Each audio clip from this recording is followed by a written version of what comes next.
Você tem que sair. Aí, ok. Pronto, já estamos ao vivo. A senhora consegue me ouvir direitinho? Eu consigo. Você me consegue também? Consigo, tá tudo beleza. Deixa eu só configurar aqui rapidão.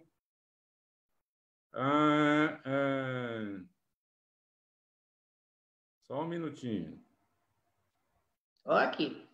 Pronto.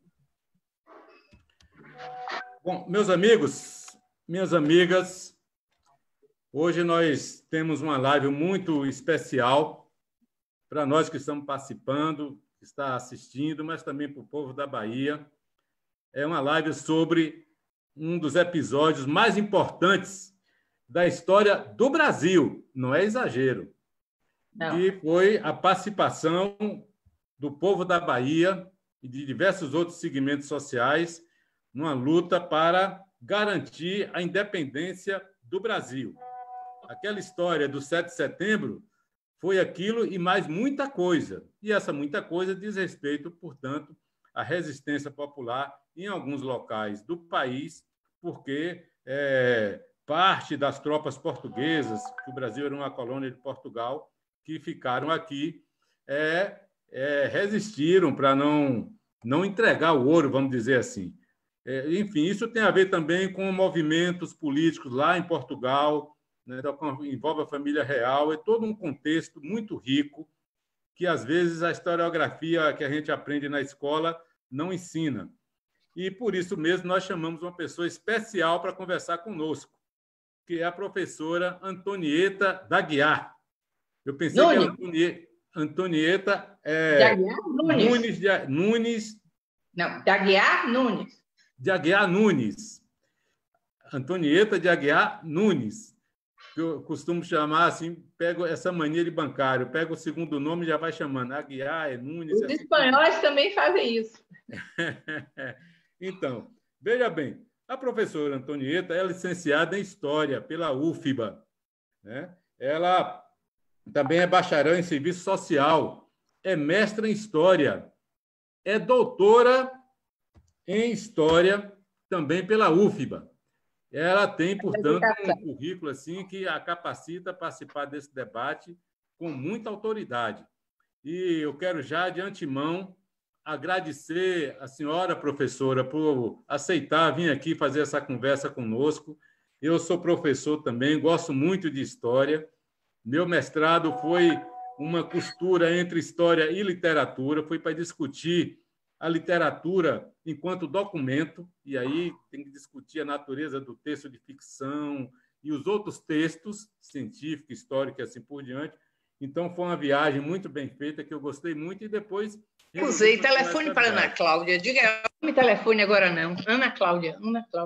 Estou lendo aqui um livro da senhora, né? Um livro da senhora intitulado História da Bahia Monárquica. Isso aqui é um livro super interessante. Tem outro também, antes desse, que é a História da Bahia até o Brasil Reino. Até o Brasil Reino, né? Então, e por esse livro aqui que eu estou lendo, estou quase terminando, a gente vê que esse período que antecedeu o episódio do 2 de julho e o período logo depois foi de muito conflito político, de muita conflagração, né? Muitas idas e vindas, sobe governo, desce governo. Então, não foi assim como a gente imagina, que foi um negócio mais calmo, não. Era guerra e era intriga e era luta política firme naquelas épocas. E não sei se eu estou exagerando em alguma coisa, mas isso é em decorrência das leituras que eu andei fazendo. Como esse ano a gente não pode ir para a rua comemorar o 2 de julho, que é uma festa popular bonita, lindíssima, que ocorre aqui em nosso estado, nós temos que falar um pouco sobre o 2 de julho aqui nas mídias sociais. Eu quero, portanto, dar as boas-vindas à senhora. Vamos passar aqui 1 hora, o tempo que for necessário, conversando sobre as histórias. Não é todo dia que a gente tem uma pessoa com a sua capacidade, a sua bagagem para fazer esse debate conosco. Eu insisti muito para divulgar essa live entre os estudantes, entre a juventude, para que eles possam compreender melhor a nossa história. Então, já passando a bola para a senhora, eu queria dirigir a seguinte pergunta, independente do que a senhora vai falar aí. Qual foi a importância da data do 2 de julho, dos episódios do 2 de julho, para a nossa história, a história da Bahia, a história do Brasil? Muito bem. Essa é uma coisa muito importante, essa pergunta fundamental, porque o 2 de julho veio consolidar a nossa independência. Nós já éramos independentes, na realidade, desde que Dom João VI nos elevou a Reino Unido com Portugal, Brasil e Algarves. Nós já éramos um reino autônomo, portanto, já éramos independentes. Só que, naquela época, o rei Dom João era um rei absolutista e começaram, por causa das ideias da Revolução Francesa, igualdade, fraternidade, liberdade, e, inclusive, o novo sistema de governo que a Revolução Francesa trouxe, que foi a República, infelizmente, a República Francesa foi vencida e voltou-se à monarquia. E era uma monarquia absoluta. Mas, depois de terem passado 26 anos com a República Francesa, e outros países europeus também fizeram suas revoluções liberais, eles, evidentemente, não aceitavam mais o absolutismo real, sem interferência nenhuma, sem nenhuma participação popular. Então, começaram a haver revoluções constitucionalistas, exigindo fazer uma Constituição que, antes de tudo, desse quais eram os direitos dos indivíduos, os direitos do homem, tá? E, baseado nesses direitos, você limitava o poder do rei, né? Essa revolução constitucionalista aconteceu em diversas épocas em diversos países europeus. Por exemplo, na Espanha foi em 1812, mas em Portugal, que era seu vizinho, só aconteceu em 1820. O rei, quando Napoleão ainda estava no poder e invadiu Portugal, a família real veio toda para cá, em 1808, de modo que o Rio de Janeiro, que era a capital do Estado do Brasil, ficou sendo a capital do Brasil como um todo e a sede dos principais reinos. Em 1816, quer dizer, foi em 16 de dezembro de 1815, quer dizer, a partir de 16, nós já éramos Brasil reino. Só que o rei estava aqui.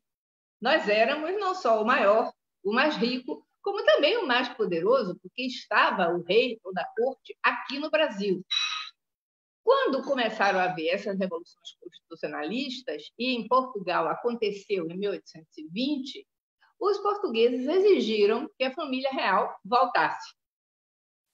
E uma coisa curiosa, nós brasileiros pensamos muito que foi Dom Pedro que fez a independência. Na realidade, não foi. Quem nos preparou e quem fez a nossa independência foi Dom João. Primeiro, no momento em que ele nos elevou a reino. Nós nos tornamos um reino tão reino quanto Portugal ou quanto o reino de Algarves, que ele também elevou. Só que Algarves era uma pequena província no sul de Portugal e que foi fácil para Portugal acabar com o reino de Algarves. Mas o Brasil era do outro lado do oceano, era um país muito maior, muito mais rico, né? Então, era difícil eles fazerem a gente voltar a aceitar, deixar de ser um reino e voltar a ser província ultramarina de Portugal. Nós não quisemos isso, né? Evidente. Quando eles exigiram a volta da família real, o Dom João sabiamente voltou, mas deixou o seu filho herdeiro, aquele que seria futuramente Dom Pedro IV, como de fato foi, de Portugal. E disse: meu filho, se você vir que eles estão querendo aí fazer independência, você tome a frente, porque eu prefiro que o Brasil seja independente com você, que é meu filho e me há de respeitar, do que com um aventureiro qualquer. Ele era casado com Carlota Joaquina. Carlota Joaquina era filha do rei da Espanha, que tinha sido vencido por Napoleão, e irmã do que tinha ficado, do filho do rei, que era irmão de Carlota Joaquina, que ficou como rei da Espanha. E quando quando a França ocupou a Espanha, os 4 vice-reinos americanos, porque a Espanha tinha 4 vice-reinos: o vice-reino da Gran Colômbia, do Peru, do Prata e do México. Eram 4 vice-reinos que se transformaram em 23 republiquetas, quer dizer, se esfacelou. E isso iria acontecer também no Brasil, porque você viu, em 1789 nós tivemos uma Inconfidência Mineira que queria fazer uma república de Minas. Em 1794, houve um movimento semelhante no Rio de Janeiro, que queria fazer uma república no Rio. Em 1798, nós tivemos aqui na Bahia a Revolução dos Alfaiates ou dos Búzios, que queria fazer uma república baiense. Em 1801, nós tivemos um movimento semelhante em Pernambuco, a Revolução dos Suassunas, que queria fazer uma república pernambucana. Ou seja, ele tinha percebido que, de qualquer maneira, ia acontecer na América Portuguesa o mesmo que tinha acontecido com a América Espanhola. Ela acabaria se esfacelando em pequenos países, pequenas republiquetas. Então, quando ele voltou com a sua família, ele deixou o filho herdeiro, aquele que seria o futuro rei no lugar dele quando ele morresse, dizendo: meu filho, você fique como regente aqui do Reino do Brasil. E veja isso, se eles quiserem independência, tome à frente e deixe tudo unificado. É graças a Dom João que nós temos um país desse tamanho, que é quase metade da América do Sul, né? Nós ocupamos 47% do território e não subdividimos em várias republiquetas, como a América Espanhola, né? Então, ele foi para lá e os portugueses, quando se deram conta de que o herdeiro não tinha vindo, naturalmente insistiram, mandaram cartas ordenando que o Dom Pedro devia voltar, etc. E nós tivemos um primeiro momento, que foi o dia do fico, em que o Dom Pedro resolveu que ia ficar com os brasileiros, que não voltaria. Ele realmente ficaria e, nesse caso, ele declararia guerra a Portugal, que estava querendo recolonizar o Brasil. Quer dizer, estava querendo que o nosso reino acabasse, que nós voltássemos a ser uma província ultramarina. Então, ele primeiro ficou, e depois, como as cortes portuguesas insistissem muito, e olha que nós, brasileiros, quando foram feitas as cortes, foram feitas para fazer uma Constituição para os 3 reinos. Tanto que nós mandamos nossos deputados que foram para lá. Só que, ao chegar lá, os deputados brasileiros descobriram que, com o tamanho e a riqueza do Brasil, nós tínhamos 70 deputados. E com o tamanho de Portugal, eles tinham 130. Ou seja, qualquer coisa que os brasileiros apresentassem, eles perderiam em relação ao português. Na democracia, é a maioria que ganha. Então, os deputados brasileiros mandaram cartas para as suas câmaras perguntando: vocês querem que a gente volte a ser uma província ultramarina, que seja o reino de Portugal unificado como era antes? Todo mundo disse que não, que nós queríamos continuar sendo um reino independente. E, inclusive, as câmaras municipais declararam que Dom Pedro seria o defensor perpétuo do reino do Brasil, que ele ficaria aqui e que defenderia o nosso reino, porque o pai dele deixou ele exatamente para essa finalidade. Deixa eu interromper a senhora, só para uma pequena pergunta, uma constatação, pode ser? Pode, claro, quantas vezes você quiser. Veja bem, não, eu não vou interromper não, porque eu estou assistindo a aula. Sim, diga. Eu sou aluno aplicado, eu não sou de ficar gazeteando. Veja bem. Não, mas se eu tiver dúvida. Nessa época de Dom João, se instituiu os 3 reinos unidos, Portugal, Algarve e Brasil. Agora, Portugal tinha colônias também na África e na Ásia. Essas continuaram sendo colônias. Essas continuaram sendo províncias ultramarinas portuguesas. Olha aí, muita gente não sabe disso. Ou não está atento para isso. Mas pode continuar. Exatamente. A senhora está falando da consulta às câmaras de vereadores. Sim. Então, os deputados que estavam lá, quando descobriram que os deputados portugueses queriam justamente refazer o Reino Único de Portugal e fazer com que nós voltássemos a ser províncias ultramarinas, como Angola, como Moçambique, como Guiné, né? Então, eles perguntaram, vocês querem? Vocês aceitam isso? Aí o pessoal disse, não, não aceitamos, nós queremos continuar reino e queremos continuar independente. Então, foi aí que o pessoal pressionou Dom Pedro para que não voltasse, teve o dia do fico, mas mesmo assim as cortes insistiram e aí não houve jeito, ele teve que realmente se separar. O que Dom Pedro fez no 7 de setembro foi se separar da União Lusófona. É como se, por exemplo, hoje o Canadá ou a Austrália, ninguém vai dizer que o Canadá ou a Austrália dependem da Inglaterra, mas eles todos fazem parte da comunidade britânica de nações. É como se o Canadá ou a Austrália dissesse, não, eu não quero mais a rainha da Inglaterra. Agora eu vou ser um reino independente e vou ter meu próprio rei. Foi exatamente o que o Brasil fez. Nós não quisemos mais participar da União Lusófona, quisemos ser independentes, e ainda Dom Pedro fez uma outra coisa. Ele deu um upgrade na nossa monarquia. De reino, nós passamos a ser império, porque ele disse, olha, se Portugal daquele tamanho, ou Algarve, que era menor ainda, Algarve é do tamanho de Sergipe, talvez, né?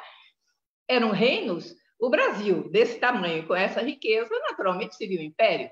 Lembre-se que Dom Pedro era casada com o filho do imperador da Áustria. Então, em matéria de império, ela entendia, né? Ela era Habsburgo. E aí, ele nos elevou a império e nós ficamos separados da União Lusófona. Mas, na realidade, nós já éramos independentes. Só que, para que isso acontecesse, era preciso que os demais países do mundo reconhecessem o Brasil como um país separado da União Lusófona. Então, foram mandados diplomatas para todos os países, etc., para que todo mundo nos reconhecesse. E, enquanto isso, havia no Brasil portugueses que não queriam que houvesse essa separação e que resolveram resistir, desobedecer Dom Pedro e resistir, só obedecer a Lisboa e fazer tudo para que nós voltássemos a nos unir a Portugal. Isso aconteceu primeiro na província Cisplatina, que hoje é o Uruguai, que naquela época ainda pertencia ao Brasil, quer dizer, ao Reino do Brasil. Aconteceu na Bahia, aconteceu no Ceará, Maranhão e aconteceu no Pará. Então, a primeira, como a província Cisplatina era mais perto do Rio de Janeiro, ele mandou primeiro tropas para o Rio de Janeiro e logo se resolveu o problema da província Cisplatina, ela aceitou o Império... Olha o barulho, Fabiola! Se aceitou o Império Brasileiro, né? Fabiola, diminua. Então, mas acontece que aqui na Bahia nós éramos a antiga capital e havia uma colônia portuguesa muito forte. Aí eles resolveram ocupar a cidade. E quando eles ocuparam, os brasileiros, os baianos todos saíram e foram para o Recôncavo. E justamente no Recôncavo se formou em Cachoeira um outro governo paralelo. Então, a Bahia ficou tendo dois governos ao mesmo tempo. Um em Portugal, em Salvador, ocupada por Madeira de Melo, que era um general português, chefe da tropa lusitana, e que obedecia às cortes de Lisboa, e outro governo em Cachoeira, justamente dos brasileiros que queriam a manutenção do Reino do Brasil e que se comunicavam diretamente com o reino, com Dom Pedro, lá no Rio de Janeiro. Daí que nós tivemos uma luta grande, que demorou bastante anos, quer dizer, isso tudo começou, na realidade, em 1821, quando aqui em Salvador nós soubemos da Revolução Constitucionalista do Porto, que havia acontecido em 20, e nós apoiamos. Fabiola me deu um copo d'água. Nós apoiamos isso. E, nesse dia 10 de fevereiro, nós fizemos um levante a favor da Revolução Constitucionalista. Nós queríamos uma Constituição para todos os reinos lusófonos. Nós mandamos deputados para as cortes para que eles votassem a Constituição.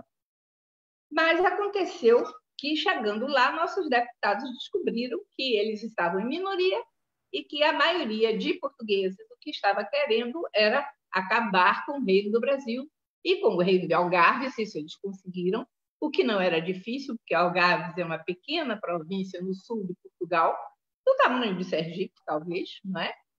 E que, então, eles conseguiram fazer com que Algarves acabasse. Mas aqui, para nós, era difícil, porque, primeiro, nós éramos do outro lado do mundo, éramos muito maior, éramos muito mais ricos, dependíamos nada de Portugal, eram eles que dependiam de nós, né? Economicamente e tudo. Então, eles não conseguiram convencer o Brasil. Mas não foi só na Bahia. É importante dizer isso, porque às vezes a pessoa pensa, foi com o 2 de julho que realmente se consolidou a nossa independência. Não foi só, porque nós conseguimos expulsar os portugueses dia 2 de julho de 23. Mas no Maranhão a luta continuou. A data comemorativa, assim como a gente comemora aqui na Bahia o 2 de julho, como a nossa independência, que lá no Maranhão eles comemoram o 29 de julho de 1823 também, que foi quando eles botaram para fora os portugueses. E ainda assim, portugueses continuaram em Belém do Pará. Eu lembro, uma coisa que pouca gente também se lembra ou tem consciência, é que a América Portuguesa teve 2 estados. O estado do Brasil, que era do Ceará até o sul, e o estado do Maranhão e Grão-Pará, que ia ali do Piauí, Maranhão, Amazonas, Pará, Amazonas, etc. Que Pombal havia reunido em 1774 num só, e como o Brasil era mais importante, ficou sendo o nome Brasil e a sede no Rio de Janeiro.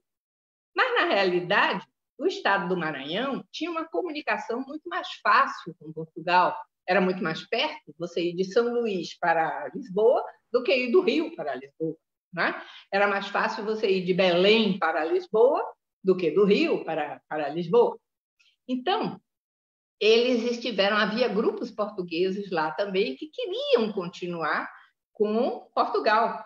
E aí, Maranhão teve que lutar muito tempo, só conseguiu expulsar os portugueses dia 29 de julho de 23, e o Pará somente em 4 de agosto de 23.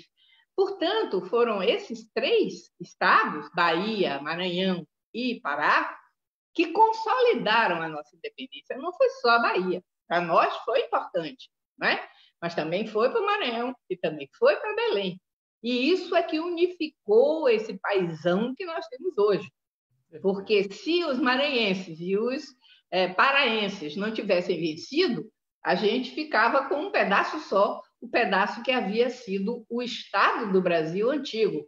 O que era o estado do Grão-Pará e Maranhão, Grão-Pará e Maranhão, teria ficado com Portugal. Então, é importante também levar em consideração as lutas do Maranhão e do Pará, não somente as nossas. As nossas, de fato, consolidaram a independência do Brasil, mas o país inteiro foi consolidado também pelo Maranhão e pelo Pará. Né? Você está com cara de que quer fazer uma pergunta. É isso mesmo.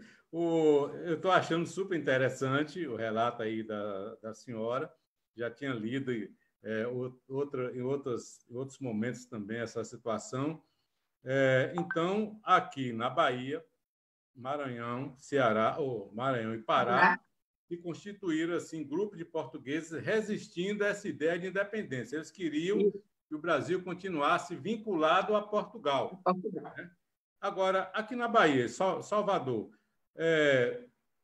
todos os brasileiros que moravam em Salvador mudaram para Cachoeira, o Recôncavo, ou foi só uma parte lá se organizou melhor?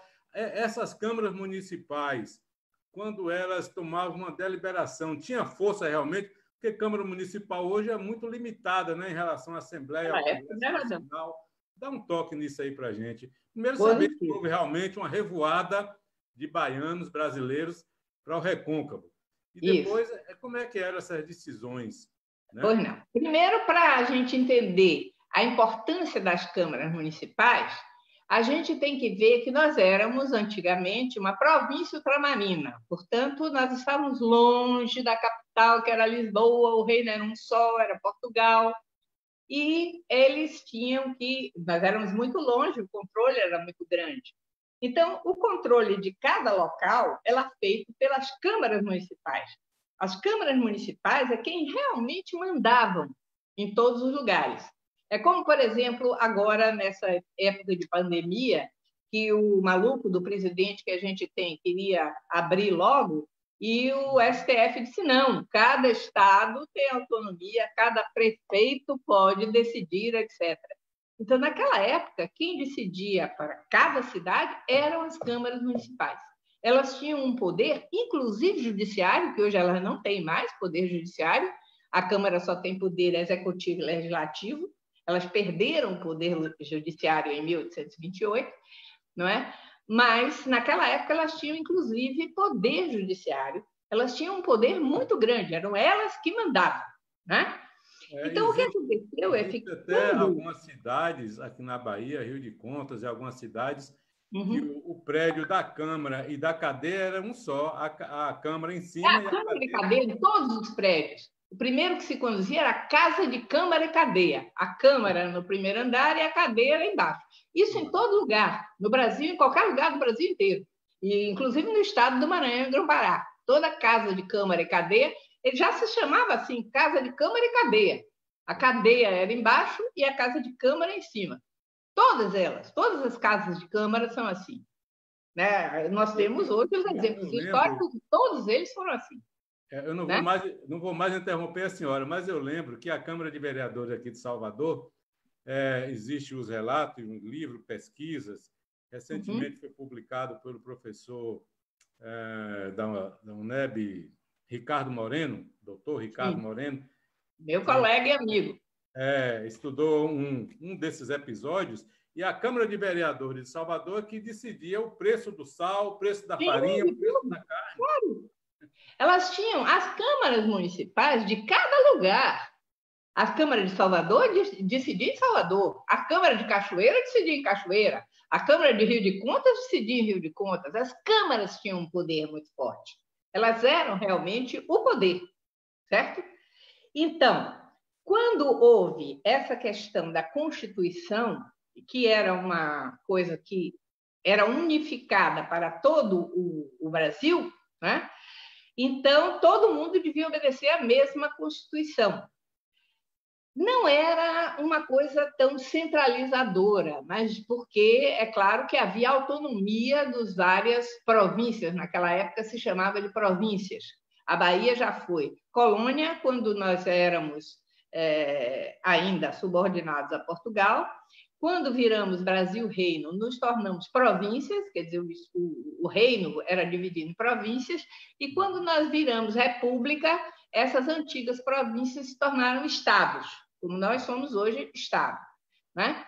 Mas as províncias, naquela época, elas eram separadas, mas obedeciam a um governo central, que, no caso do Brasil, estava no Rio de Janeiro, e onde estava a corte, onde estava o príncipe, quer dizer, quando veio a família real foi para lá.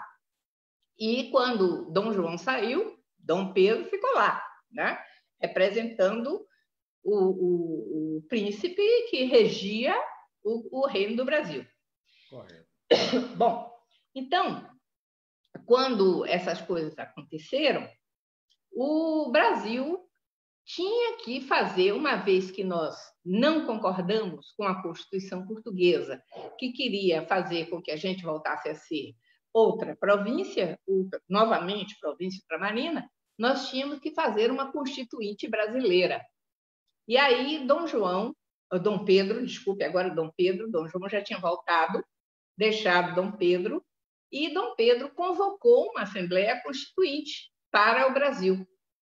Logo, ele percebeu que a Assembleia Constituinte, veja bem, ele foi um menino, ele chegou aqui para o Brasil aos 8 anos de idade, mas ele sempre tinha sido criado num regime absolutista, em que o rei sou eu e a minha vontade é lei e não tenho que dar satisfação a ninguém nem nada. Ele foi criado assim, né? Então, ele começou a perceber que esse negócio de Constituição limitava os poderes dele, tirava dele vários poderes. Ele teria que respeitar outros poderes, teria que obedecer. Ele ficou um pouco aborrecido com isso e dissolveu a Assembleia Constituinte, né? Quando ele fez isso, evidentemente, o pessoal reagiu, porque ele passou a ter comportamentos absolutistas. Ele tinha sido criado assim. Quer dizer, a gente também tem que entender que ele não fez isso por maldade, ele fez isso porque era a única coisa que ele sabia fazer, né? Bom, mas como ele fez isso e nós estávamos em outra mentalidade, né? O pessoal não gostou e acabou forçando ele a abdicar. Antes disso, em 22, quando ele separou o Brasil da reunião lusófona e mandou diplomatas para reconhecerem o Estado do Brasil, porque outros países tinham que nos reconhecer, né, para que nós realmente fôssemos um país autônomo, ele tinha se comprometido, inclusive com a Inglaterra, porque a Inglaterra exigiu que abolisse a escravidão. Ora, ele não podia fazer isso porque o Brasil dependia do trabalho escravo. Quem construía tudo era o escravo, né? Então, ele se comprometeu apenas a abolir o tráfico escravo, ou seja, não traremos mais escravos da África, não virão mais escravos para cá. Aí começou a haver um intercâmbio interprovincial de escravos. Como a economia açucareira já estava decadente e a economia do café já estava evoluindo, primeiro no Rio de Janeiro, na região de Vassoura, Campos, etc., e depois em São Paulo, então eles compravam os antigos escravos aqui do Norte, Nordeste, e iam para lá. Então, nós deixamos de importar escravos da África, mas passou a haver uma intensificação de comércio interprovincial de escravos, ou seja, o sistema de escravidão continuou do mesmo jeito. Mas Dom Pedro passava a ter justamente essas atitudes extremamente absolutistas. E com isso o pessoal não gostou nada e acabou forçando ele a abdicar ao reino. Agora, só que, diga. Nesse intervalo, logo após a independência, né, o governo da Bahia, existia um governo pró-Portugal e um outro governo em Cachoeira pró-independência. Agora, no caso da guerra, foi o pessoal de Cachoeira que atacou os portugueses primeiro ou foi o Madeira de Melo que atacou o pessoal do Recôncavo de Cachoeira, São Félix? Fomos nós que atacamos eles. Porque, como veja é que bem, começou a guerra? Começou a guerra porque ele ocupou Salvador contra a vontade da Câmara Municipal. A Câmara Municipal não reconheceu ele como comandante. Porque como é que ele virou a figura importante? É porque chegou um navio dizendo, com uma carta para ele, promovendo ele e dizendo que ele seria o novo comandante das armas. Mas essa carta não deveria ter sido acompanhada de uma carta para a junta governativa e para a junta governativa eram duas cartas que precisavam vir para outros poderes para que reconhecessem, aceitassem ele como comandante das armas. Essas outras cartas para a Câmara Municipal. A junta governativa e a Câmara Municipal, porque até hoje, veja, que o governador toma posse aonde? Na Câmara Municipal. As câmaras municipais sempre tiveram muito poder. E essas cartas não vieram. A Câmara Municipal não recebeu e a junta governativa não recebeu uma carta dizendo que ele era o comandante. Só ele recebeu. E ele aí foi e apresentou à Câmara Municipal. Queria que a Câmara Municipal reconhecesse ele com a carta dele. A Câmara disse, não, mas eu não recebi carta nenhuma. A junta governativa não recebeu carta nenhuma, então nós não podemos lhe reconhecer de jeito nenhum. Ele, então, como era a maioria dos oficiais, eram todos portugueses, os soldados eram brasileiros, mas os oficiais eram todos portugueses. Ele dominava os fortes, ora, quem domina as armas domina tudo. Ele, então, forçou a ocupação de Salvador. Quando ele fez isso, então é que os brasileiros saíram e foram para o Recôncavo. Naturalmente, saíram aqueles que tinham casas no Recôncavo, que tinham possibilidade de ir para outro lugar. As pessoas de classe média baixa, ou mais pobres, ou trabalhadores, não tinham condições, às vezes, de sair, tiveram que ficar mesmo em Salvador ocupada, mas era uma cidade ocupada. Então, o que aconteceu é que, quando nós saímos sem armamento, sem nada. Quer dizer, quem tinha armas era o exército, quer dizer, eram as tropas, e as tropas estavam todas comandadas por Madeira de Melo.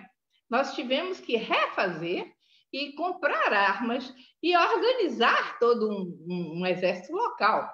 Tanto que, nessa expulsão dos portugueses, nós tivemos 2 etapas, o que a gente chama de primórdios regionais, quer dizer, a gente, com as nossas próprias forças, tentávamos comprar armas de caça, enfim, o que a gente conseguisse, e tentar ver se a gente resistia e retomava Salvador, mas era muito difícil, porque Salvador tem vários fortes defendendo.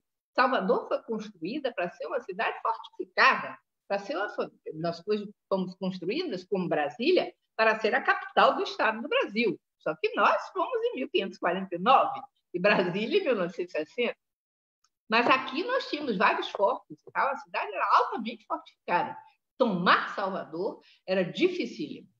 Então, o pessoal tentou tomar, realmente, mas não conseguiu, né? Porque não tinha armamento suficiente. Naquela época não se tinha canhões, não se tinha nada disso. Tinha o quê? Espingarda de caçar passarinho, caçar outra coisa, né? Não se tinha um armamento forte. O exército é que tinha.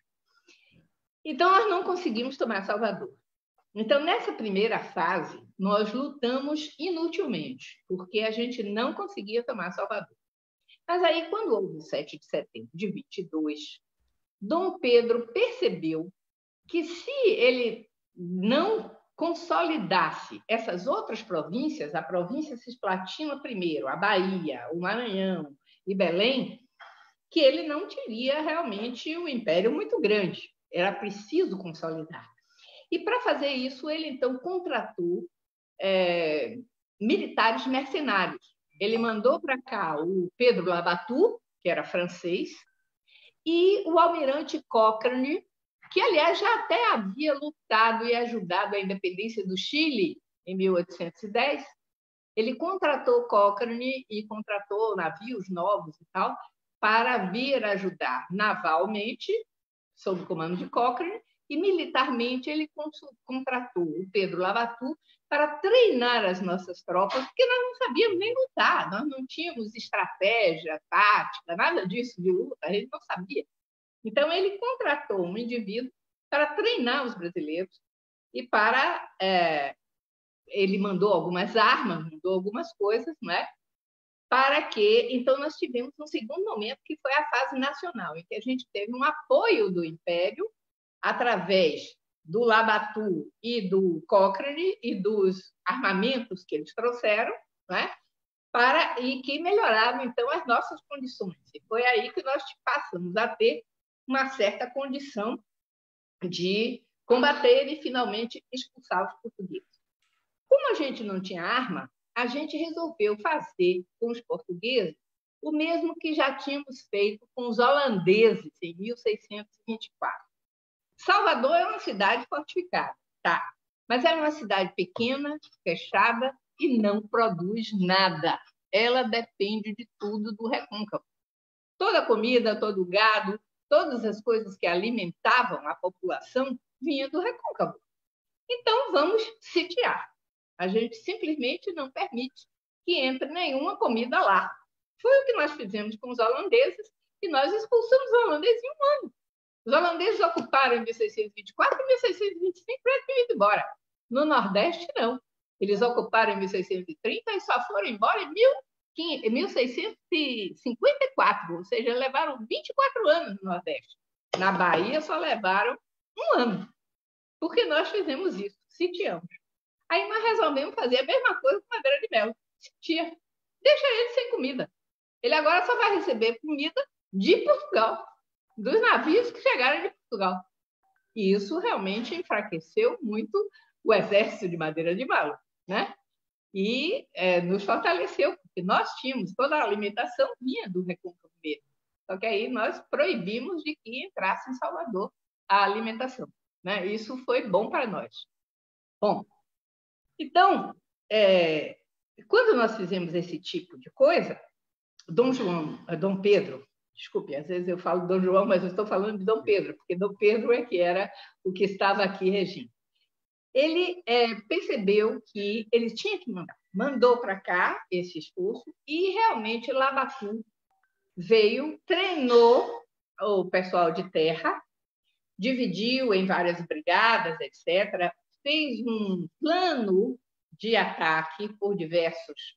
Enfim, fez uma tática, estratégia, etc., de como a gente poderia fazer para tomar uma cidade tão fortificada como Salvador era, né? Então, realmente, houve uma contribuição positiva do Império, quando ele também mandou o Lord Cochrane para aqui. Lord Cochrane, quando chegou, ele percebeu que os navios que ele trazia, ele trouxe, acho que, 10 navios de guerra, mas os portugueses tinham mais de 30 aqui na Baía de Todos os Santos. Então, ele viu que ele não adiantava entrar na Baía de Todos os Santos e chegar para o Porto de Salvador, porque lá ele seria minoria. Então, ele ficou na Ilha dos Frades. Foi onde Lord Cochrane fez a sua sede, né? Ele ficava lá na Ilha dos Frades e de lá é que ele comandava os navios e tal que lutaram em Itaparica, porque com esse negócio de não ter comida, a primeira coisa que o Madeira de Melo disse, bom, ali na ilha de Itaparica tem comida, é uma cidade, é um lugar próspero, etc., tem muita coisa, vamos atacar Itaparica. Foi o que eles fizeram em 7 de janeiro de 1822 ainda, e foram atacar. E aí os itaparicanos resistiram, naturalmente, e eles tinham também o João das Botas, que, curiosamente, o João das Botas era até um português, mas era um português que já morava aqui há muitos anos e era a favor da independência do Brasil. Então, ele ficou do lado dos brasileiros. A nossa armada, digamos assim, era composta principalmente... Nós tínhamos um único navio de guerra e o resto eram baleeiras, porque lá em Itaparica se fazia muito pesca de baleia. Então, você tinha muitos barcos baleeiros, que é o que compunha a nossa frota, digamos assim, contra os navios de guerra portugueses. Quer dizer, nós não tínhamos armamento suficiente para enfrentá-los e para vencê-los.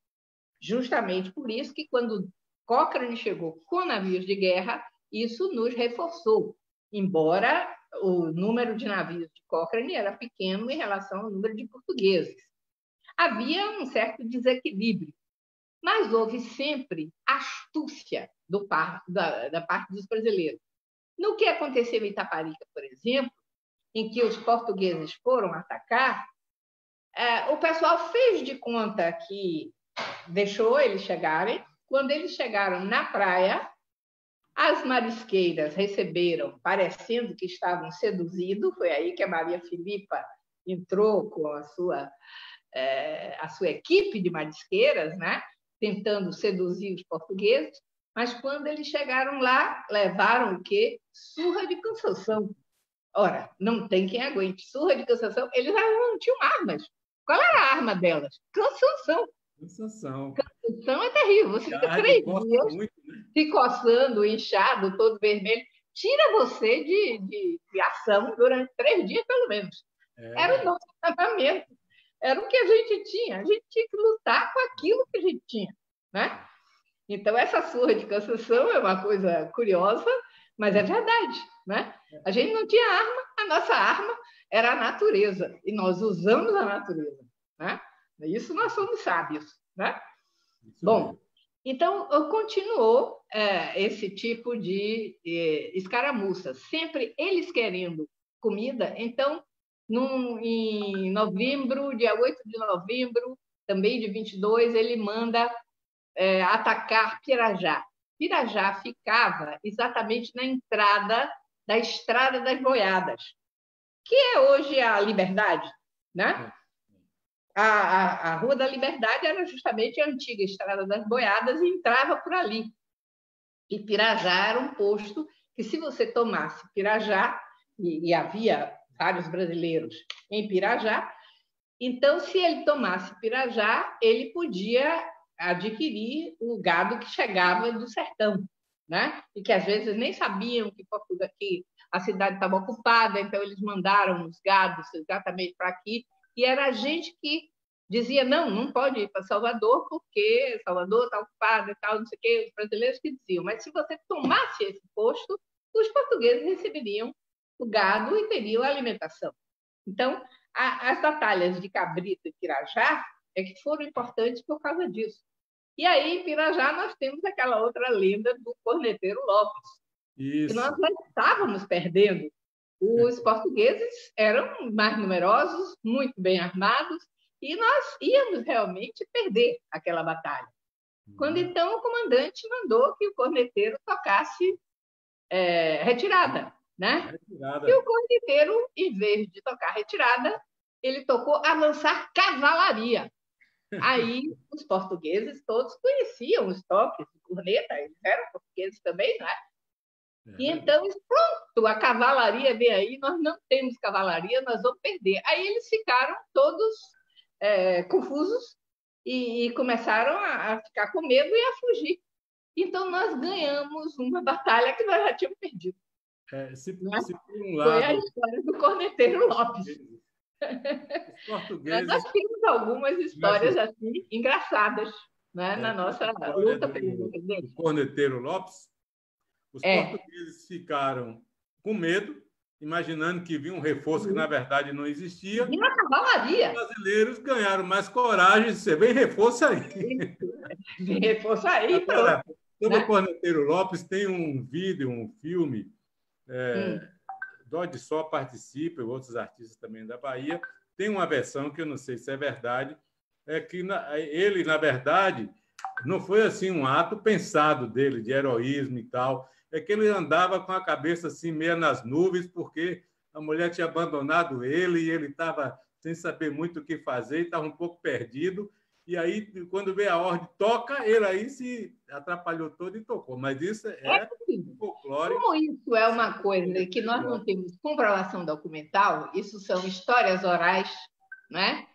A gente pode inventar muitas histórias orais. Você sabe que uma história, se você tiver um grupo em roda, assim, 10 pessoas, e uma disser no ouvido da outra uma coisa para repetir, quando chegar de novo na pessoa, já chega uma história completamente diferente. Então, à medida que você vai contando, você vai encontra um ponto, acrescenta um ponto, né? Você vai botando uma coisa, outra coisa, e a coisa fica. Como isso é uma tradição oral, muitas histórias são contadas em função disso. E a gente não... Agora, eu queria que a senhora falasse sobre duas coisas. Diga. Que é bom a gente ter essa dimensão. O general Labatut, francês, não era brasileiro, portanto, foi contratado por Dom Pedro para organizar o exército. Mas o que se fala, depois ele foi preso aqui na Bahia, inclusive pelo Exército Popular. E eu lhe digo por quê. De ser autoritário, ou de estar exagerando, alguma coisa assim. Né? Não. Ele também achou que, como ele vinha amando do imperador, ele não tinha que se apresentar em Cachoeira. Ora, nós, brasileiros, obedecíamos a Cachoeira e a Dom Pedro. Ele, então, resolveu chegar direto em Salvador e falar com o governo de Salvador que ele ia chegar e tomar e que tinha que expulsar porque o imperador tinha mandado e tal. É claro que os portugueses ocupando Salvador não aceitavam Dom Pedro nem as ordens de Dom Pedro. Dom Pedro já tinha mandado Madeira de Melo voltar para Portugal e ele não tinha voltado. Estava continuando a ocupar a Bahia. Então, não adiantava, Labatut não ia convencer ele. Né? E aí, Labatut, em vez de ir à Cachoeira e se apresentar à Cachoeira, ele veio aqui para Salvador, quer dizer, ficou em Itapuã, por aí, e mandou apenas um aviso à Cachoeira. Isso já ficou mal para ele. O povo já não gostou, porque ele não reconheceu o governo popular. O governo popular estava em Cachoeira, né? Na reunião das várias câmaras e tal, e era a esse governo de Cachoeira que os brasileiros nacionalistas obedeciam. Então, quando o Labatut não deu importância a esse governo, ele já deixou de ter prestígio entre os brasileiros. Obedeciam porque Dom Pedro mandou e tal, mas qualquer coisa que ele fizesse, o pessoal já não olhava bem. E como ele foi demasiadamente autoritário e mandou prender um comandante brasileiro que era muito querido dos brasileiros, então o pessoal se rebelou contra ele, prendeu ele e mandou ele de volta para o Rio de Janeiro. Lá no Rio de Janeiro, ele foi julgado e Dom Pedro achou que ele não tinha feito nada demais e ele foi perdoado e pronto. Tanto que o próprio Lavatur voltou anos e anos depois a morar na Bahia. Ele morreu na Bahia, né? Em 1849, parece que ele morreu. Aqui, ele estava nos Barris, na rua que se chama hoje General Lavatur, né? Por causa dele. E ele foi enterrado primeiro na Piedade. Depois que ele morreu, uns 4 ou 5 anos depois, é que construíram um panteão lá em Pirajá, que foi o local onde o Exército Nacional se reunia, que era em Pirajá. Eles construíram um pavilhão junto da Igreja da Lapinha, e aí botaram os restos, transferiram os restos de Lavatur para lá, e depois botaram pinturas de Joana Angélica, de Maria Quitéria. Maria Quitéria tinha se alistado, ela era cachoeirana, e quando os nacionais foram alistar pessoas nos vários engenhos para a luta, o pai dela só tinha 2 filhas mulheres. A irmã mais velha já era casada, e ela disse ao pai: meu pai, eu quero lutar. Mas ela não podia porque era mulher. A mulher, não, naquela época, não tinha muito valor para a luta. Ela que fez? Cortou o cabelo todo, pegou roupas do cunhado e se apresentou como soldado Medeiros. E ficou no batalhão do avô de Castro Alves.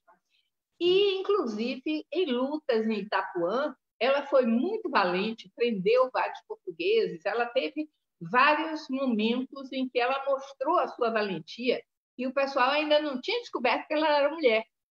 Depois é que descobriram.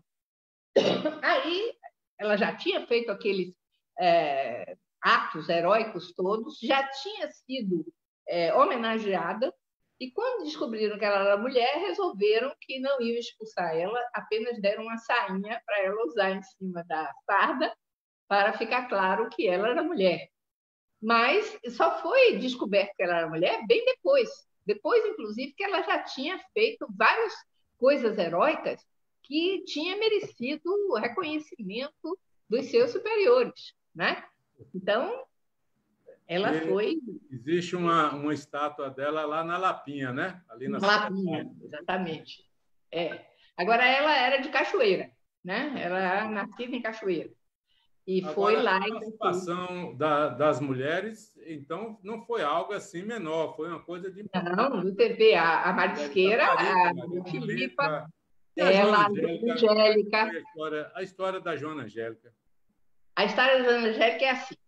Quando ele apresentou a carta dele dizendo que ele era comandante das armas, antes dele, o comandante das armas era Manuel Pedro de Freitas Guimarães, que era o comandante do Forte de São Pedro. E o comandante obedecia à junta governativa. A junta governativa não recebeu carta nenhuma comunicando que o novo governador das armas seria o Madeira de Melo. Desculpa.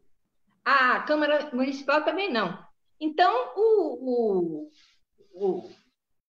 comandante do Forte de São Pedro disse: não, nós não vamos aceitar esse indivíduo e vamos continuar com o nosso comandante brasileiro, né? É o Manuel Pedro de Freitas Guimarães. Mas acontece que o Madeira de Melo é o único forte que tinha comandante brasileiro, era o Forte de São Pedro. E este comandante brasileiro era também o comandante das armas em geral, que estava sendo deposto por Madeira de Melo. Aí Madeira de Melo reuniu os comandantes, todos oficiais portugueses dos demais fortes, e resolveram atacar o Forte de São Pedro. O que fez Manuel Pedro? Manuel Pedro disse: bom, eu não vou sacrificar os meus soldados. Então, mandou os soldados todos irem embora e ele ficou lá sozinho no Forte de São Pedro.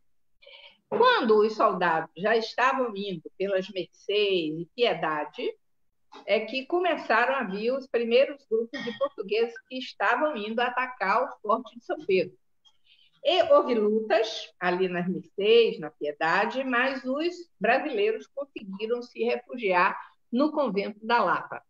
O Convento da Lapa era uma clausura de freiras femininas, portanto, o homem não entra. Mas a Joana Angélica era uma brasileira nativa, é claro que ela, vendo brasileiros sendo perseguidos por portugueses, ela deixou os brasileiros entrarem. E o Convento da Lapa, aliás, como vários outros conventos, você vê em Santa Teresa, você vê na Piedade, você vê em todos os lugares, eles tinham subterrâneos que, na realidade, eram para águas pluviais, não era de esgoto, era para águas de chuva mesmo e tal, não sei o quê, para esgotamento das águas e não inundar os terrenos. Então, estes subterrâneos do Convento da Lapa iam dar no dique. E aí a freira deixou eles entrarem, eles entraram pelos subterrâneos, as outras freiras fecharam a entrada do subterrâneo, botaram uma mesa em cima, tapete, mesa em cima, etc. E, enquanto isso, a Sora Joana Angélica discutia com os portugueses que queriam entrar, ela dizendo que não podia, porque ali era um convento feminino, que era clausura, que não sei o quê, etc., que não entrava, e ficou discutindo que era o tempo que eles tiveram para fugir, as freiras cobrirem todo o local, e aí os portugueses acabaram matando a Joana Angélica, né? Baionetaram, parece que ela não morreu exatamente na hora, ela morreu 1 ou 2 dias depois, mas eles baionetaram ela o suficiente para ela morrer logo depois, mas quando eles entraram, eles não acharam mais nada, né? Então, a história de Joana Angélica foi essa. Foi na hora em que eles realmente ocuparam e estavam correndo atrás dos portugueses que Manuel Pedro tinha mandado embora. Então, quando o exército chegou no Forte de São Pedro, o Forte de São Pedro não resistiu, pois só tinha Manuel Pedro de Freitas Guimarães, que era o comandante, sozinho. Se entregou. Ele ia fazer o quê? Ia brigar? Não tinha como. Né? Aí não tinha mais soldado nenhum, só tinha ele. Ele se entregou, foi preso e foi mandado para Portugal. Né? Mas os soldados dele, todos escaparam pelo Convento da Lapa, foram embora e foram, então, lutar no Recôncavo Baiano.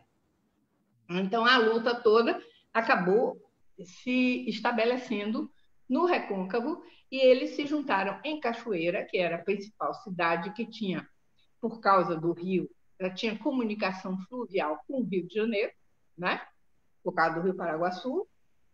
Então, resolveram fazer o governo provisório na cidade de Cachoeira com representantes das várias câmaras municipais do Recôncavo. E todo mundo obedecia à Cachoeira.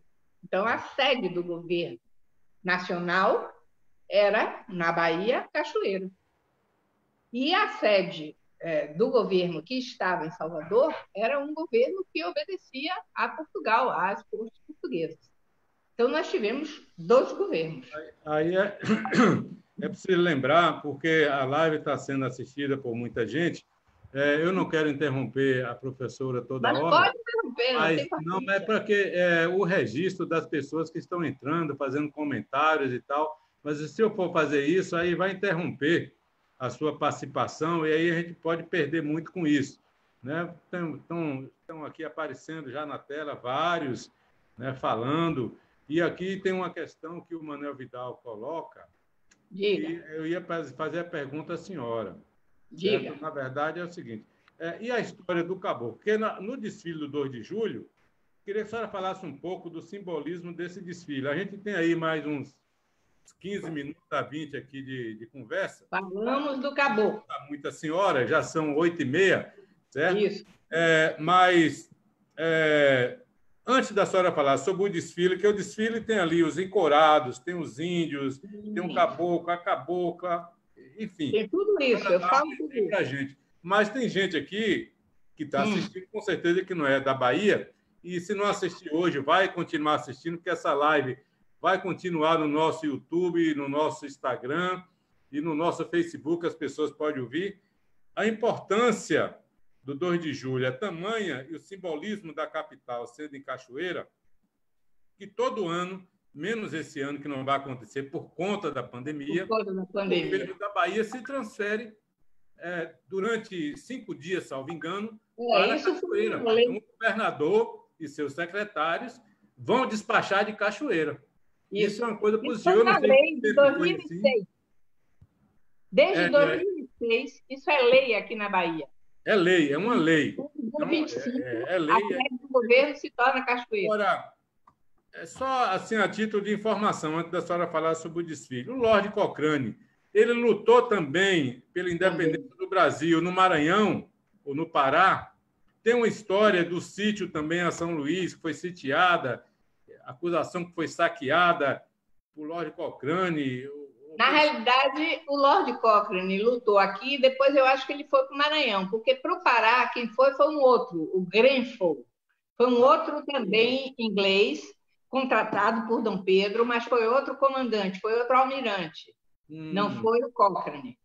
Cochrane, ele é importante porque ele lutou na independência do Chile, inclusive na cidade de Valparaíso, que é o porto do Chile, que Santiago é uma cidade no alto, assim como Santos e São Paulo, né? São Paulo é no alto, o porto é Santos. No Chile, Santiago é uma cidade no alto e o porto é Valparaíso.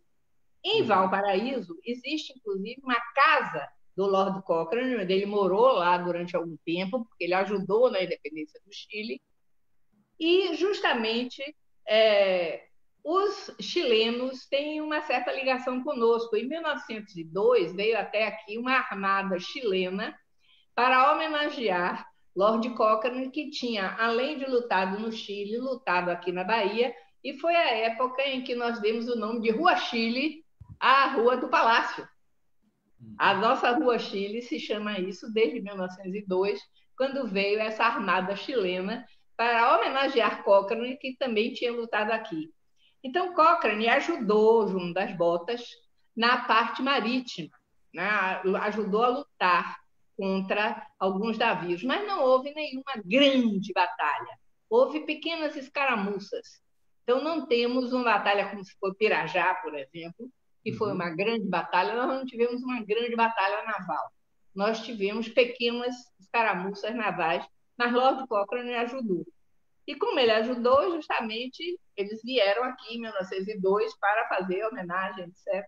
E aí nós botamos o nome da rua de Rua Chile, por causa disso, né? Bom, mas eu queria falar sobre o caboclo. Quando nós... Aquelas figuras do desfile do 2 de julho, né? O que significa? O caboclo, a cabocla? Vamos falar nela. No dia 2 de julho de 23, o Madeira de Mello havia antes pedido ao comandante brasileiro que desse alimentos, porque eles se renderiam e iriam embora. Aí o comandante brasileiro mandou dizer, não, você tem que se render primeiro, nós vamos ver como está Salvador e aí a gente vê se dá ou não dá comida para vocês irem embora. Aí eles viram que Madeira de Mello não quis se render, fugiu. E aí o Cochrane seguiu e conseguiu os portugueses saíram com 84 navios. Cochrane conseguiu apresar 7 deles, que fizeram voltar e tornaram prisioneiros. Então, essa foi uma das coisas que Cochrane fez, por exemplo. Mas aí, um ano depois, os brasileiros resolveram comemorar. Num primeiro momento, em 1824, eles botaram um índio, representando o português, com uma cobra ao vivo da cobra, e o índio dominando a cobra. E fizeram o mesmo caminho que fez o Exército Libertador, que veio de Pirajá, da Estrada das Goiabas, ali, o mesmo caminho que o Exército Libertador fez, o Préstito do 2 de julho faz atualmente, que é exatamente isso. Eles fizeram esse caminho, pararam no Terreiro de Jesus, onde se fez um Tedeum, e depois seguiram até o Forte de São Pedro, porque aí os brasileiros foram ver a cidade, ia somente naquela época, do Pelourinho, de Santo Antônio Além do Carmo, até o Forte de São Pedro. Né? A cidade era uma cidade fortificada, delimitada pelo Forte Santo Antônio do Carmo, Santo Antônio do Carmo e o Forte São Pedro, né? Santo Antônio do Carmo e Barbalho, um pouco para dentro, né?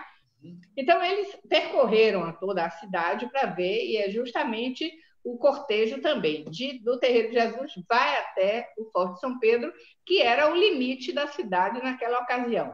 Aí estava tudo bem, o caboclo fica aí. Quer dizer, o índio ficou e no dia seguinte eles voltaram, né? Então, fez isso em 24 e 25. Mas aí, o índio ao vivo, uma cobra ao vivo, a cobra ao vivo, inclusive, assustava os assistentes, né? As pessoas que assistavam com a cobra ao vivo, eles tinham medo da cobra. Então, eles resolveram encomendar ao Manuel Inácio da Costa, que era um famoso escultor da época, que fizesse um caboclo. Aí ele fez o caboclo matando o dragão, o caboclo representando o brasileiro, matando o dragão, que era o domínio português. E eles tinham tomado uma carreta dos portugueses na Batalha de Pirajá. Eles, nesse início, usavam essa carreta. Mas você sabe, o nosso calçamento, com aquelas pedrinhas, cabeça de negro, como o pessoal chama, vai estragando, né, e tal. Então, depois eles mandaram fazer um novo carro para levar o caboclo. O caboclo ficava ainda guardado ali, mais ou menos onde hoje é o Solar do Ferrão, né? Ficava guardado aí. E era o povo do bairro de Santo Antônio Além do Carmo, que é justamente a Lapinha, por ali, que o Exército Libertador tinha entrado, era o bairro Santo Antônio Além do Carmo, que financiava esses préstimos, né? Enfeitavam o carro e tal, não sei o quê, para sair o préstimo do 2 de julho. Então, eles viram que era necessário construir um barracão para guardar o caboclo, né? Isso em 1826, aliás, em 28 foi construído, 26 eles encomendaram o caboclo, 28 guardaram o caboclo lá no Ferrão e fizeram um novo carro e resolveram fazer. E é só o caboclo. Em 1846, portanto, 20 anos depois do caboclo, aí nós tivemos como presidente da província da Bahia um português, o Soares da Andréa. Era um indivíduo nascido em Portugal, mas que já morava aqui e tal, e que tinha sido nomeado presidente da província da Bahia. E ele não gostava muito do 2 de julho, porque o pessoal, no dia 2 de julho, atacava as casas comerciais portuguesas e atacava os portugueses e brigavam, etc. E ele queria acabar com essas brigas contra os portugueses. Olha, já estamos independentes, Portugal já reconheceu o Brasil como independente, não tem sentido continuar brigando com os portugueses. Aí ele resolveu e contratou com outro importante escultor, foi o Domingos Pereira Baião, que fizesse uma cabocla, representando Catarina Paraguaçu, que foi uma índia que tinha se casado com um português, o Caramuru, e tinha dado origem a várias famílias importantes aqui na Bahia. Então, ele mandou fazer a cabocla e disse, olha, está aqui a cabocla, vamos trocar, tirar esse caboclo e vamos botar a cabocla. Aí o pessoal disse, não, nós não temos nada contra a sua cabocla, nós não temos nada contra a Catarina Paraguaçu, agora o caboclo continua saindo. E aí passaram a sair os dois, o caboclo e a cabocla, só a partir de 1846. Quer dizer, durante 20 anos só saiu o caboclo. Depois, em 1846, passaram a sair os dois. Né? E fazendo o mesmo percurso que o Exército Libertador tinha feito. Né? Então, a história do caboclo e da cabocla é exatamente isso, né? Esse cortejo, como é que foi. Agora, se fez várias outras homenagens, não é?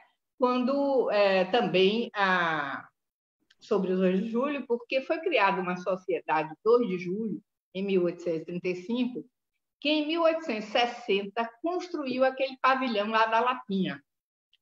Porque agora já eram 2 caboclos, já ficava complicado, etc. Então, eles resolveram construir um pavilhão exatamente para guardar os 2 caboclos. E construíram esse pavilhão. Esse pavilhão, então, passou a guardar os caboclos durante o ano todo e no dia 2 de julho entrava e no dia 5 de julho voltava. E o interessante também é a volta do caboclo para a Lapinha. Porque todo mundo sabe que no dia 2 de julho vão as autoridades, o governador, o prefeito, políticos, não sei o quê, colégios, todo mundo. Mas na volta do caboclo, que volta de noite, só vai o povão. E quando muito a banda militar do Corpo de Bombeiros acompanha, mas também, quando chegam na Praça Municipal, eles descem, vão para o Corpo de Bombeiro e o resto até a Lapinha vai sem, vai com carro de som, uma Kombi, uma coisa assim. Né? Então, eles fizeram o pavilhão, em 1860, e com o tempo, esse pessoal, os moradores do Santo Antônio, começaram a achar difícil reunir para fazer, etc., e resolveram doar tanto o pavilhão quanto os caboclos a uma instituição que mantivesse essa tradição. E doaram ao Instituto Histórico da Bahia. O Instituto em 1918. E o Instituto verificou que o pavilhão já estava arruinado, faltando o telhado, faltando não sei o quê. Então, o Instituto Histórico mandou reconstruir completamente o pavilhão e ficou sendo o guardião dos caboclos. E todo 2 de julho, o presidente do Instituto Histórico da Bahia passa ao prefeito a responsabilidade, porque é o prefeito que comanda aqueles puxadores de carro e tal, é a prefeitura que paga. Né? Aí tem 2 ditados relacionados a essa história que a senhora falou. falou. O carro da Lapinha, que é um dos ditados. 2 ditados. Mas qual é o ditado que você quer falar? Isso é muito duro para ser feito, que pouca gente tem coragem de fazer ou tem vontade, enfim, diz assim, não, é a volta da cabocla, eu quero ver a volta da cabocla. Quando o cara está contando muita vantagem, então eu quero ver a volta da cabocla. E o outro é chorar no pé do caboclo, né? Mas aí isso é outra história, é uma história mais recente. O que eu achei importante que você ia falar é o toca o carro para a Lapinha. Porque tudo na volta do caboclo não tem autoridade, não tem nada. Você veja, na ida, no 2 de julho, você tem 2 momentos. Você tem um momento que sai às 9 da Lapinha, chega às 10, 11 no Terreiro de Jesus, na Praça Municipal, fica parado, e depois, às 2 horas da tarde, sai de novo para ir até o Campo Grande, quando chega a 4 e tanto. Né? Só que na volta da Lapinha, não. A volta é uma coisa só. Você sai às 8 horas, 1h30 depois, você já está na Lapinha. Então, todo mundo vai ripado. Então, quando diz assim, toca o carro para a Lapinha, quer dizer, ande ligeiro. Né? Porque na volta do carro para a Lapinha vai tudo correndo. Eu não sei se você já acompanhou, eu gosto muito mais do dia 5 de julho do que do dia 2. É uma delícia. Você vê o povo todo entusiasmado. Vai, gente, para chuchu tocar o carro para a Lapinha. É muito interessante. Né? Se você nunca foi, eu aconselho a que você vá, porque é uma experiência fascinante como festa popular brasileira. E é popular mesmo, porque aí não tem governador, não tem formalidade, não tem prefeito, tem ninguém. É o povão que vai. Né? É uma delícia. E vai cantando o hino ao 2 de julho e não sei o quê. É muito, muito interessante. Né? Essa volta do carro para a Lapinha. Muito bem. E aí eles também, além dessas coisas, no pavilhão 2 de julho, eles passaram a botar quadros de Joana Angélica, de Maria Quitéria. Ainda não botaram da Maria Filipa. Eu espero que algum dia acabem botando também da Maria Filipa. Com certeza. Né? E então é o Instituto que faz isso e que deixa a prefeitura quem paga aqueles quebra-ferro, chama, enfim, os puxadores, porque quando você vai pelo Pelourinho, você tem que ir realmente com muito cuidado, porque aquelas pedras cabeça de negro do Pelourinho estragam muito, fazem oscilar muito, então você tem que segurar o carro, você não pode deixar ele correr, ainda mais que a ladeira, né? A gravidade ajuda. Então, você tem que segurar, dá um trabalho danado, passar ali pelo Pelourinho a volta do caboclo. E também na ida, ao passar para subir, também exige uma certa força, né? Então, é a prefeitura que se encarrega de pagar esses indivíduos que fazem essas coisas, né? Eles são uniformizadinhos, etc. A prefeitura bota as flores e tal. E quando você chega na volta do Caboclo para Lapinha, você chega na Lapinha, eu sou do Instituto Histórico, então várias vezes eu acompanhei e estava lá na volta do Caboclo para Lapinha. O povo avança nos dois carros para pegar as flores. A senhora faz parte do Instituto Histórico e Geográfico da Bahia, não é isso? Da Bahia, desde 1958. Eu tenho um tempão lá. Muito bem. Então, às vezes eu falo em nome do Instituto, eu falo na saída dos caboclos. Dia 7 a senhora vai fazer uma palestra para o Instituto, né? Não quer fazer no dia 7. Isso. Eu sou do Instituto há muito tempo. Mas aí, o povo do Instituto é que você entra, os caboclos, naturalmente, de costas, como qualquer imagem que sai em procissão, ela entra de volta da igreja de costas. Os caboclos também entram de costas. Mas aí a gente doa, a gente tira, porque se alguém do Instituto não doar aquelas folhagens todas, as flores todas, o pessoal ataca. Teve um ano que não tinha ninguém do Instituto, eles tiraram até as tangas do caboclo, que foi realmente um horror. A partir daí, o Instituto Histórico passou a administrar e a dar todas as folhagens. O carro entra nuzinho quando entra de volta, porque o pessoal dos candomblés de Caboclo, que nesse dia 5 de julho e também no dia 2, batem muito candomblés e baixam muito caboclos. Caboclo faz parte. Então, o povo do povo quer todas as folhas, as flores, etc., que estavam nos carros, para eles é uma preciosidade. Então, você tem que administrar, porque senão quebra tudo, né? Então, era basicamente isso aí. Veja bem, nós já estamos chegando aqui a quase 2 horas de conversa. Está muito bom e tem assunto para a gente continuar, certo? Isso. Mas eu não quero cansar também a senhora. E está sendo ótimo, muito bom, perfeito. Não tinha assunto melhor para a gente debater hoje que não fosse o 2 de julho e a pessoa mais indicada, a senhora. Eu queria, aí, nessa parte final, agradecer, claro, a participação da senhora, está sendo brilhante. Os comentários aqui são os mais, assim, carinhosos, né? Mariana Silva falando fogos na alvorada em homenagem aos caboclos, que existe. Cida Meira botou um bocado de comentário aqui, né? Falou, Cida, um abraço aí para Cida, minha amiga. E depois tem a comemoração em Pirajá, né? Depois do domingo seguinte, ao 5 de julho, tem a comemoração em Pirajá. Cida disse que o corneteiro Lopes tocou a corneta por convicção. Mas deixa isso para lá. Mas eu queria que a senhora falasse aqui nessa parte final, já agradecendo a sua participação, de todos que estão participando aqui conosco, só de comentários. Depois a senhora vai entrar no Facebook, a senhora vai ver. Tem 108 comentários sobre o que a senhora está dando aí. Eu quero pedir, inclusive, a essa turma para me seguir no Instagram, entrar lá no meu Instagram, no meu Facebook, no meu YouTube também, para que nesse tempo de pandemia é onde a gente pode interagir, nesses espaços aí, né? Então, peço vocês para me seguir. Essa live vai continuar no nosso Facebook, na linha do tempo. Vocês vão lá para revisitar, indicar para os amigos também, compartilhar, assim como no canal do YouTube e no Instagram. Então, professora, para a gente fechar aqui com chave de ouro essa sua palestra, eu queria que a senhora desse a sua opinião da seguinte forma.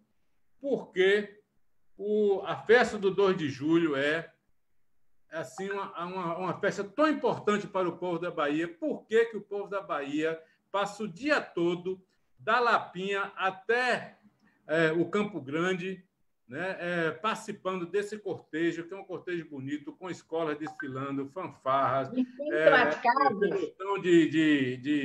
encourados, são os vaqueiros, índios, né, os índios vêm das tribos aí mais perto, vêm para aqui. A que se deve essa importância toda?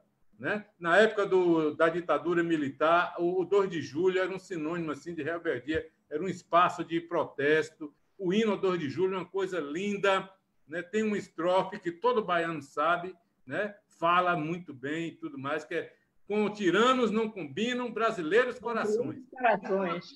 A que se deve isso tudo? Qual a opinião da senhora? Para a gente fechar aqui com chave de ouro. A nossa luta foi uma luta popular. Costuma-se dizer que a independência do Brasil foi uma independência pacífica, que foi o próprio príncipe português que deu independência ou morte, e não sei o quê, e isso não é verdade. Nós tivemos em vários lugares a luta. Para nós, aqui na Bahia, é o 2 de julho, mas eu já lhe disse que no Maranhão é o 29 de julho, em Belém do Pará é o 4 de agosto, né?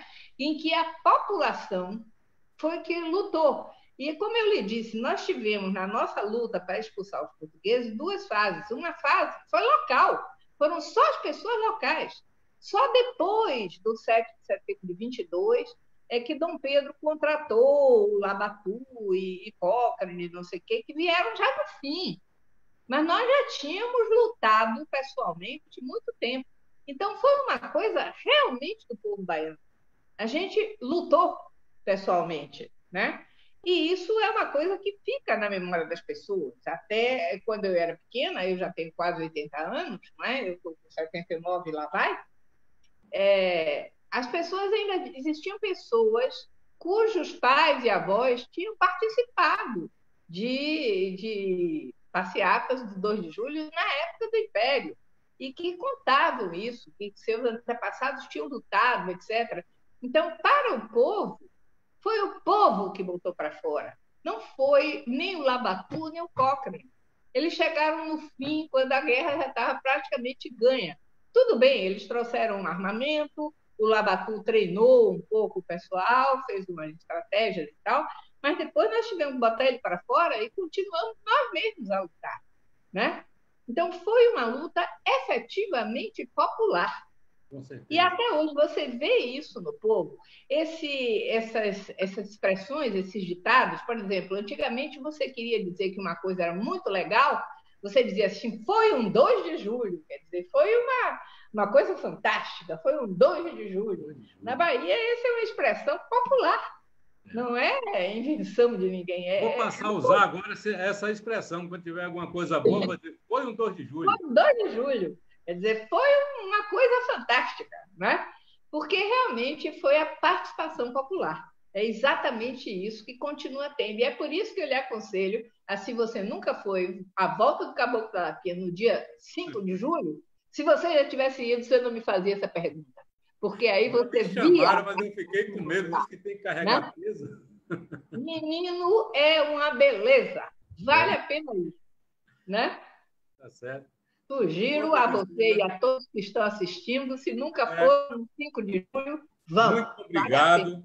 Eu só queria aqui ver alguns comentários aqui. Deixa eu ver quem é que está comentando aqui. Que, com certeza deve ter pessoas, suas amigas, devem estar assistindo aqui. Mas Fátima Barros, Cida Meira, Felipe do Movimento Café Literário, Maria Dalva, Manel Vidal, Mariana Silva, Hilton Diamantino, Cristiane Amado, André Alcântara, Douglas Reis, Verinha Mendonça, Marco dos Santos Rebouça, Matilde Eugênia Schnittmann, né? Pois é. Essa é minha amiga desde que nós duas temos 7 anos. Olha aí. Deixou um comentário aqui muito elogioso para a senhora. Sueli, Bahia, Joyce, deixa eu ver se aparece mais gente aqui, só para registrar, porque depois eles cobram da gente, né? Se não registrar. Os comentários aqui. Deixa eu ver se tem mais algum comentário aqui.